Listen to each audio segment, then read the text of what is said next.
शंकर के शिवलिंग को बनाने के लिए मिट्टी कहाँ की होना चाहिए, किस जगह पर बनाना चाहिए, मिट्टी में कैसा जल मिलाना चाहिए। जब शिवलिंग का निर्माण करें, शंकर के शिवलिंग को जब बनाएं तो सबसे पहले कैसे बनाएं, उस तक का विधान शिव महापुराण में और लिंग पुराण में कहा गया। महाराज कहा क्यारे की मिट्टी हो, क्यारा मतलब समझिएगा जिस मिट्टी पर कोई गंदगी ना करी गई हो, ऐसी जगह का कोई भाग मिट्टी का लाया जाए जहां कोई गंदगी ना करे। शिव महापुराण की कथा कहती है।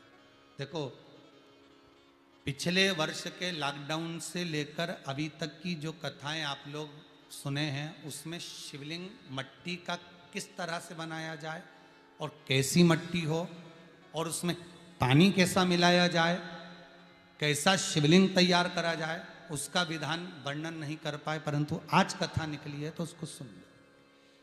क्यारे की मिट्टी, क्यारे की मिट्टी मतलब जिस मिट्टी पर कोई गंदगी ना करी गई हो, ऐसी जगह की मिट्टी को लेकर जाए। और मिट्टी को लाने के बाद थोड़ा पानी का सींचन कर दें, अर्थात घर में लाएं तो उससे पहले मिट्टी को पवित्र करें। अपने घर में गंगा जल रखा हो, यमुना जल रखा हो, सरयू जी का जल रखा हो, उससे मिट्टी का सींचन कर दें। मान लो अगर ये जल नहीं भी है तो जल के अंदर थोड़ा सा इत्र डालकर मिट्टी का सींचन कर। अगर इत्र भी नहीं है तो जल के अंदर थोड़ा सा दूध डालकर मिट्टी का सींचन कर।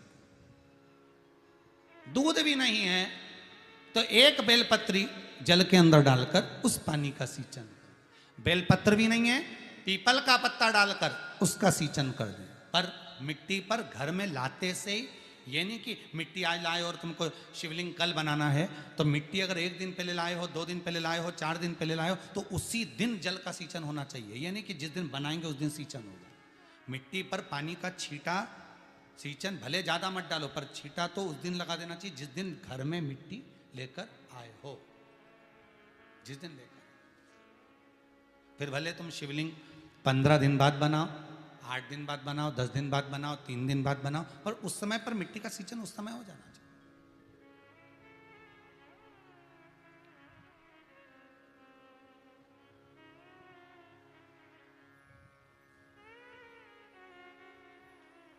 फिर कहा जिस दिन शिवलिंग का निर्माण करो उस दिन प्रातः में अगर आप शिवलिंग बना रहे हैं तो ब्रह्म मुहूर्त में मिट्टी को गला दो। किस पानी से गलाना है उसका भी प्रमाण, उसका भी शास्त्र वर्णन करा। किस जल से गलाया जाए, शिव महापुराण की कथा कहती है अगर आपको आज शिवलिंग का निर्माण करना है, शाम को आप शिवलिंग का निर्माण कर रहे हो, तो अपने पानी का जो मटका होता है, हंडा होता है, रसोई घर में जहां पानी भर कर रखते हो, उसके नजदीक में एक कलश जिसमें अलग से ताजा जल भरा जाए और उस पर प्लेट ढकी हो और उस पर एक चावल का दाना रखा हो, उस जल को लेकर आओ। थोड़ी देर रखा रहे, आधा घंटा, 2 घंटा, 3 घंटा, 15 मिनट, 20 मिनट, पर वो पानी वहां रखा होना चाहिए। रसोई घर में अन्नपूर्णा का निवास होता है, परिंदे के पास पितरों का निवास होता है। अन्नपूर्णा, पित्र सब रसोई घर के भीतर विराजमान होते हैं। शास्त्र कहता है 33 कोटि देवता एक समय के लिए, एक क्षण के लिए हमारे रसोई घर में प्रवेश करते हैं। इसलिए रसोई घर को तुम पूरे घर को स्वच्छ रखो ना रखो, पूरे घर को तुम साफ रखो ना रखो, पर रसोई घर एकदम क्लीन होना चाहिए, साफ होना चाहिए, स्वच्छ होना चाहिए। आज के ज़माने में तो खैर गया, पर पहले जब मट्टी के चूल्हे होते थे, जब चूल्हा बंद होता था तो उसको गीला कर कर, गोबर को या पानी में उसको गीला कर कर, एक कपड़े को गीला कर कर पूरे चौके को, रसोई घर को पोंछा जाता था। मिट्टी का होता था वो, तो भी उसको पोता लगाते थे, पोंछते थे।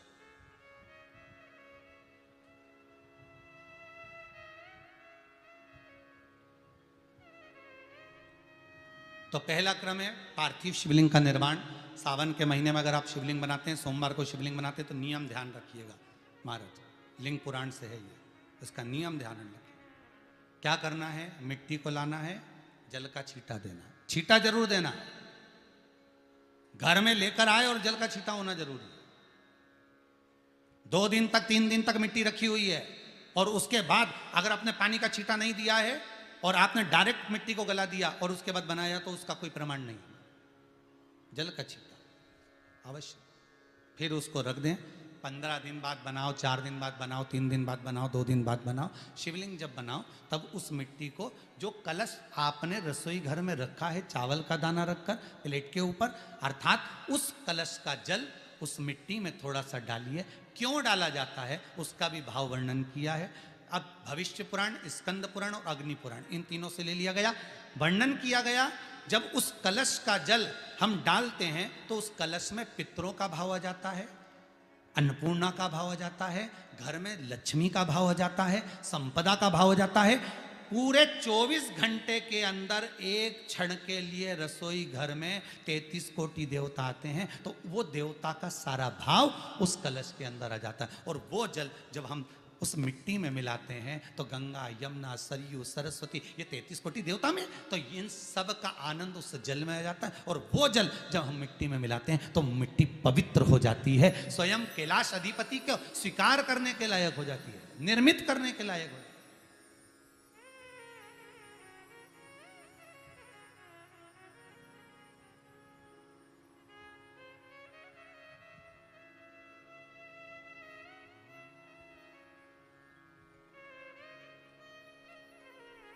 शिवलिंग का निर्माण।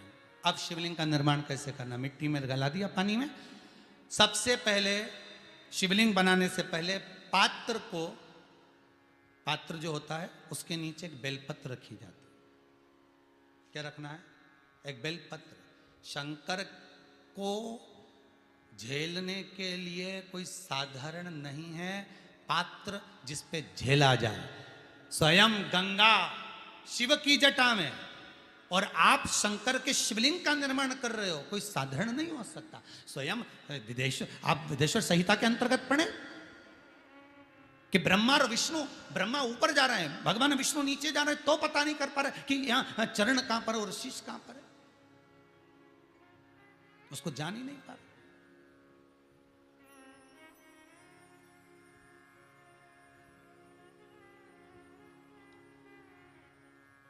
बस एक बेलपत्र, साधारण भाव में बेलपत्र भी सीधा भाग, और इस बेलपत्र की जो डंडी है वो उत्तर दिशा में रखना है थाली के अंतर्गत। जब आप शिवलिंग का निर्माण करें उत्तर, इसके ऊपर जो गलाई हुई मिट्टी है वो डाल दीजिए, और डालने के बाद सबसे पहले शिवलिंग का स्वरूप बनाना है। सबसे पहले नीचे की जलाधारी नहीं बनाना, क्या बनाना है? शिवलिंग का स्वरूप बनाना। बनाने के बाद उसी शिवलिंग के पास में और मिट्टी डाल लीजिए, फिर जलाधारी का निर्माण करें। फिर जलाधारी,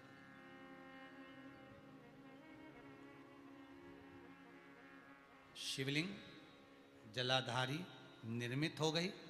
शंकर जी का संपूर्ण परिवार शिवलिंग में रहता है, आपको पहले भी कहा। भगवान भूत अधिपति भूतेश्वर, भगवान शिव का संपूर्ण परिवार शिवलिंग में, पहले भी कथा में कहा, आज फिर आपको वर्णन कर देते हैं। जैसे ये जलाधारी है गोल, ये चरण है, ये शिवलिंग है। ये जो गोल भाग है जहां पर भगवान शंकर का शिवलिंग रखा है, ये पार्वती जी का हस्त कमल है।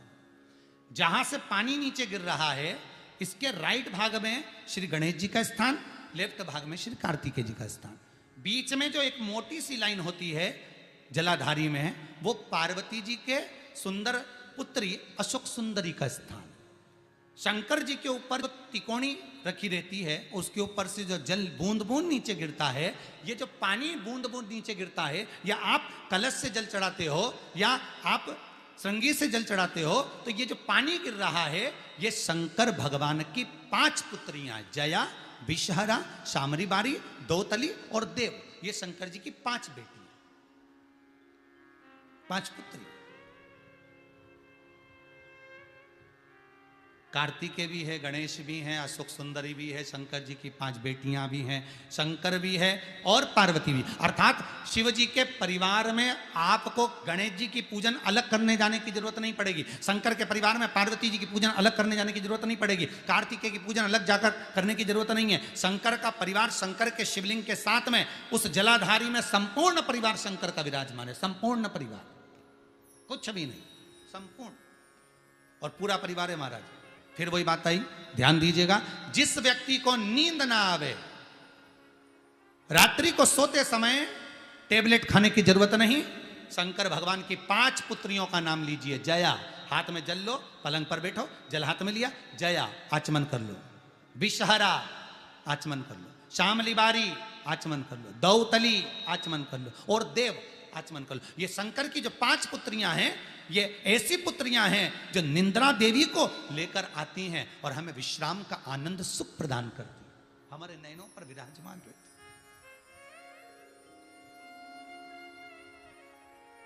हाँ, यदि विवाह नहीं हो रहा, शादी नहीं हो रही है, बहुत समय से लगन देख रहे हो, शादी नहीं हो रही, बहुत समय से परेशान हो गए कि विवाह ही नहीं हो रहा, हम तो टेंशन में पड़ गए, लड़की 28 साल 30 साल का लड़का हो गया, विवाह नहीं हो रहा, कुछ मत करो।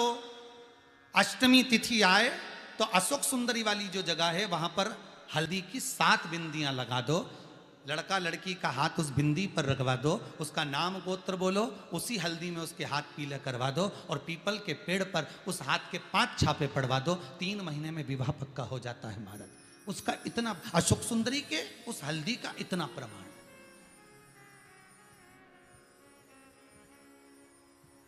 3 माह के अंतर्गत विवाह नक्की होगा। इतना इतना प्रमाण है महाराज, भगवान शिव की आराधना का कोई साधारण फल है महाराज।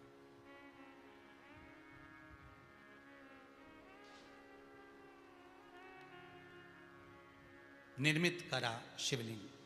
एक बार सब जितने भी टीवी पर बैठे हैं, सम्मुख में कथा सुन रहे हैं,